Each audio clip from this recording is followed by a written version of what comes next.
मुलांना तुम्हाला माहित आहे का की आपण जो फोर्स एक्सपिरियन्स करतो, ज्याला आपण म्हणतो ग्रॅव्हिटेशनल फोर्स, गुरुत्वाकर्षण, ते पृथ्वीच्या वेगळ्या वेगळ्या भागांवरती वेगळं वेगळं असतं.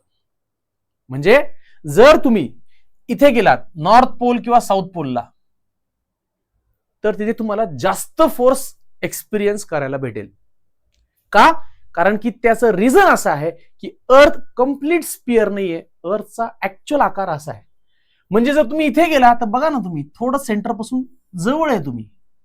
आता ग्रॅव्हिटेशन या चॅप्टर मध्ये मी सुंदर पद्धतीने शिकवलेलं आहे, पण आता समजून घ्या, लक्षात ठेवा की इथे फोर्स जास्त असतो, इथे फोर्स कमी असतो. आता माझा प्रश्न असा आहे तुम्हाला की तुम्हाला समजा सोनं विकत घ्यायचंय आणि ते विकायचंय, सोनं विकत घेऊन विकायचंय, तर कुठं विकत घ्याल आणि कुठं विकाल?